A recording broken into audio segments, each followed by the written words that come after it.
It's true, Rotterdam does love StarCraft. We asked him, like, what games would you want to play or something, and he's like, no, man, I really just love StarCraft. He plays Tears of Newerth here and there. He does like Han. He does like, he used to be like a Han pro. He loved Han. Actually, me and him talked about it. We're saying that it's probably the most competitive MOBA out there right now. And we were actually talking about why League of Legends actually, you know, outdid it by such a drastic margin. Yeah, he was talking about it on the way also last night on the highway. He was just saying like how, like, because people have such high expectations of each other. Imagine if every player in StarCraft 2 was like a Korean that could speak English that had the mindset of Idra. Like, that's kind of like what it's like playing with 9 other people from Han, because like ex-Dota players had such high expectations, and if you were bad, they would let you know that you're bad and tell you to uninstall and everything. Yeah, that's and uninstall. Instead of saying like quit this game or like hurt yourself, they would just be like uninstall. That's exactly what they would tell you. They're so BM. That's like that's like what happened. That's the nastiest thing you could possibly say to anybody. You're so bad, uninstall this game. So like.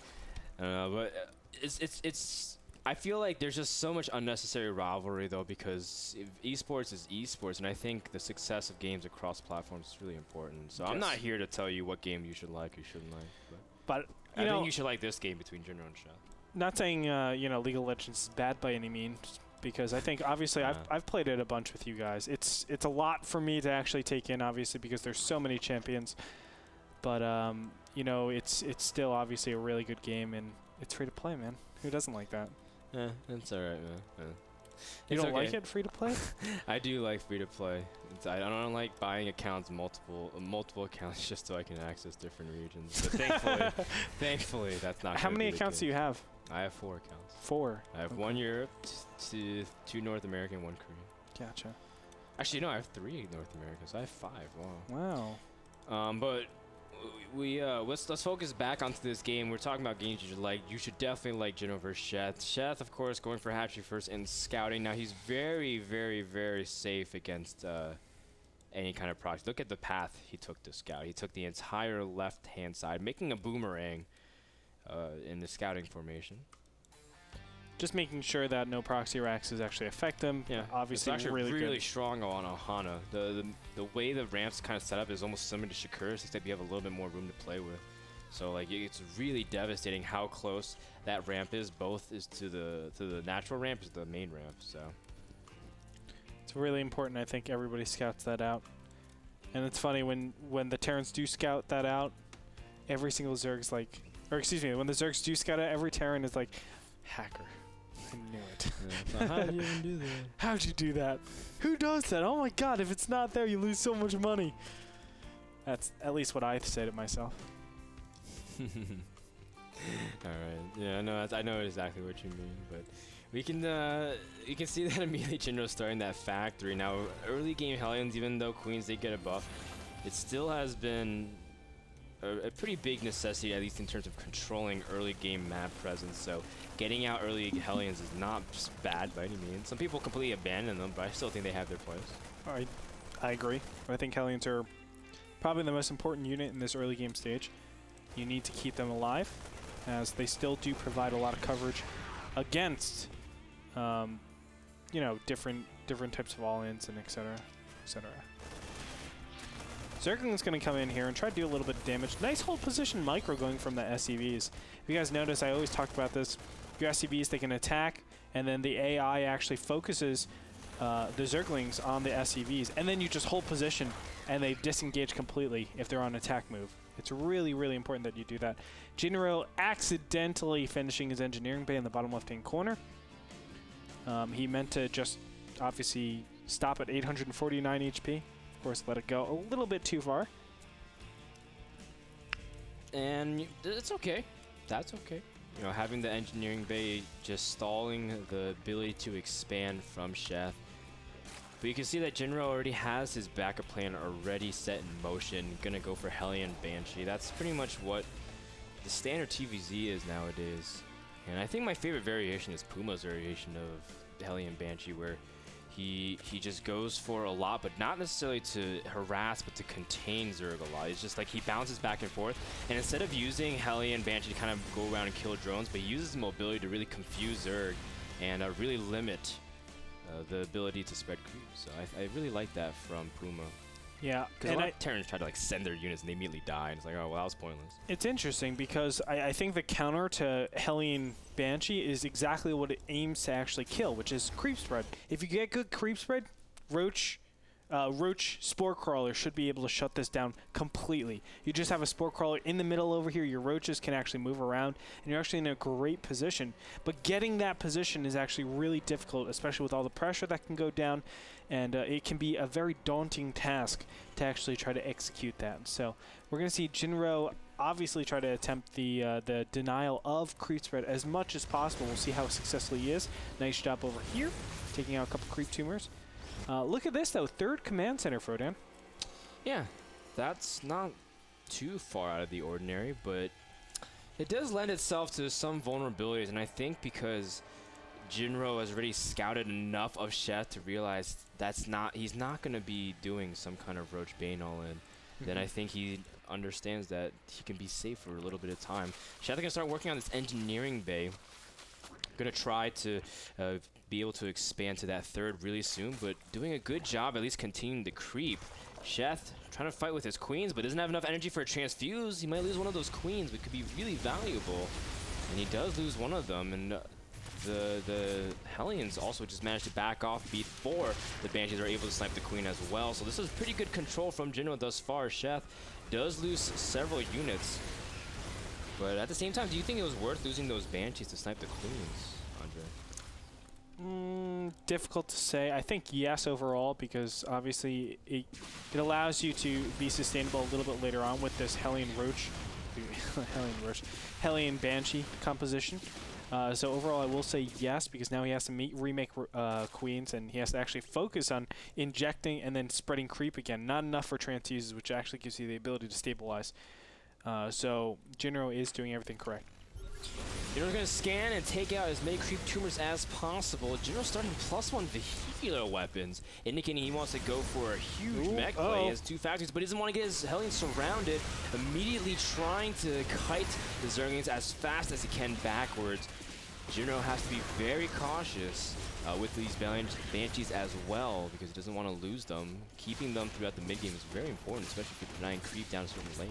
Yeah, the magic number is like 3. That's the amount of Banshees that you want before you can really start doing serious damage against, different amounts of queens. With the support of Hellions, it's really cost efficient. As you can see back here, we kind of knew this was coming. The mech is getting ready. Of course, we had a super fast armory getting +1 really quickly before any engineering base, so it's really obvious that we're seeing mech. But right now, it looks like Jinro, I don't know, he's looking kind of good. This 3rd command center is a little bit weird in my opinion. Normally you need to go 4 factories before.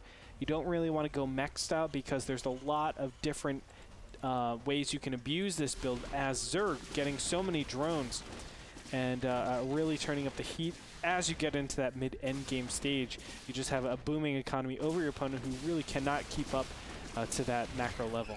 Yeah, it's understandable, though, as well, because getting that 3rd orbital command means 6 gases, especially as a mech. You're limited as gas. You're the one who told me that, Andre. When you go for mech early on, it's just so hard gas-wise to manage it correctly without sacrificing a ton of map control, and that's ultimately why Jinro wants to keep those Banshees alive. You can see he did a good job sniping one of those queens, but still backing off. Sheth has a hive that's pretty early as well, but this is becoming more standard of ZVT to get that earlier hive. With that, Sheth does have +2/+2 started on his double evil as well. Going to be a little bit ahead of the upgrade count. Jinro is starting to lean heavily towards Thors as well. We don't see him going for many siege tanks, and this is becoming more popular on Korean server. Marine King loves doing that kind of thing, going into mass Thors first and then into siege tanks. Yeah, I think Thors give you, well, you make sure that you can defend against everything in the beginning stage, because it's like, okay, if I go siege tanks first, then yes, I could potentially be in a problem where I could be going against mutas. I'm in a bad position. So I think overall it is the safer route, but I think the timings for Thors are a lot more rigid, seeing as, it takes a lot of investment just to get a single Thor. 200 gas a minute that you spend on, whereas siege tanks are, I believe, only 166 gas a minute. so obviously significantly less, and you can get a lot more siege tanks out in that fashion. Well, Jinro does have 4 factories producing all at the same time. He's still making Banshees, though. That's what's kind of cool. We do see a lot of Terrans switch out of it, eventually make Vikings, they want to control the air, especially if you know your opponent is rushing for Hive Tech, which is becoming a pretty standard response. Jinro sees that Hive Tech with that scan. You can see he's trying to kite back as much as he can. These Hellions do have Blue Flame, which can completely destroy the Zergling pack, especially with only +1/+1. Nonetheless, Jinro, is he just going to sit back and turtle at this point? I mean, I don't think he really has a timing. Yeah, I know, Ana, if you're playing a macro game, you have no timings. Well, obviously, if you're playing a macro game, you have no timings. Okay, in this position, when he actually gets the 3rd command center, you lose timings completely. You just cannot do anything because even though this command center, yes, it makes money back, you're losing a lot of opportunity cost with how fast you can get your units out. So it is really difficult. I think this is an ill-fated attack because as soon as these Thors actually approach creep, you can instantly just make a ton of Banelings, and the Banelings will always catch up to the Thors. They'll always do a lot of damage, and then everything else can weaken the rest up. What's so interesting is that Sheth has Neural Parasite, and Jinro does have those Banshees to try to see if they can snipe the Infestors, or at least force some fungals out in different areas, and just in general force energy out. A Zergling run by attempt, Jinro sees it, has to rush back as Hellions are trying to go to the 3rd base immediately. And look at how fast those Zerglings evaporate into thin air. But Sheth does match snipe a lot of those Hellions, and Jinro might let the Zerglings into the main. Nope. Denied. Well, that was a close one. Very nicely done by Jinro, obviously, but he does have to deal with a couple of Zerglings in the natural of his base. Karna will be cleaned up most likely, but that does buy Sheth a lot of valuable time for him to make additional roaches. And all this time, look at that, 20 roaches in queue. Along with that, he has a ton of infestors. I don't know how he's going to be able to, I don't know how Jinro is going to be able to stop this force. I think the roaches are going to be enough. With the power of the Neural Parasite, he's going to be even better. It's going to be tough because Sheth doesn't have as much creep spread as you would like, though. You would see that at this point it would be traversing around the 2nd watchtower from Sheth. He's going to go for a right side attack, though no Neural Parasites just yet. In fact, the Infestors don't have that much energy. Sheth donating most of his army immediately in terms of the casters. You can see that Thors are doing incredible damage, and all of a sudden the Roach army is dissipating to the might of Terran Jinro with a huge attack. Pushing through, Sheth remaxing, but he might not have enough time before the army of Terran is going to be knocking on the production wall. Totally miscalculated that, right? The Roach is just getting dismantled. I'm really surprised that happened. He didn't actually target down the Thors, which he needs to do. The Thors just absolutely crush him. And then the what's it called? The Infestors were just kind of... Yeah, they had no energy to do anything. They were just messing around there. I'm not sure what he was actually aiming to do. But now, of course, these Thors in a beautiful position here. The Roaches are going to go directly up against the Thors. Is it going to be enough? It looks like it might be, Frodan. He's going to try to target down the Thors as fast as he can, and Jinro doesn't really have that much answer to the massive Roach, especially with them clumped up. And Jinro going to lose the remainder of his Thors, a huge amount of supply, just like that, because Jinro is not able to really press in Sheth with a fantastic defense by the skin of his teeth. Sheth didn't even have +1 attack, which is about to finish for his Roaches, but good move by Sheth to spot the threat and immediately respond. You can see Jinro does have his 3rd base pretty much safe and saturated. Might want to start thinking about taking a 4th soon as well. Gosh, Jinro at this point is super far behind. I mean, when you go mech, you really don't have that many rounds like you do Marines and Marauders. Those mech armies are so costly. Think about how many Thors were in there. You know, you had a good 5, 6, 7 Thors. 7 Thors is 1,400 gas.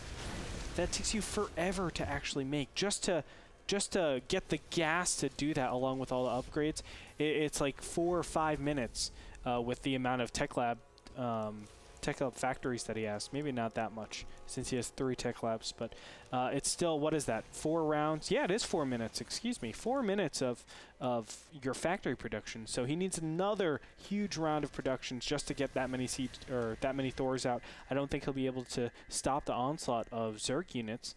Sheth at this point doesn't even have to play for that. He can actually just deny 4th bases from here on out. It's sort of the reverse treatment on what Terrans are trying to do to Zergs, where Zergs lose base after base while Terran trying to expand. Now Sheth has to pretty much just zone off Jinro from being able to move out. And Sheth will have a really nice advantage, especially as his hive tech continues to develop further.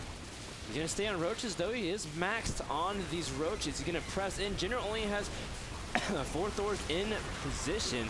4 other Thors are trying to run to the battle, but with Infested Terrans also dropping, looks like Jinro's chances are falling by the second. Trying to brush out SEVs to repair.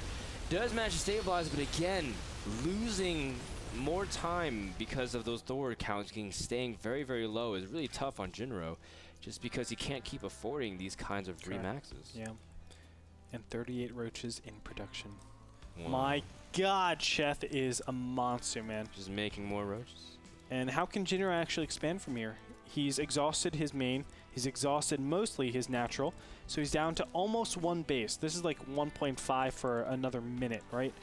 If you look at it, yeah, there's 2 minutes left on these mineral patches. Just about 2 minutes. A little bit more than that.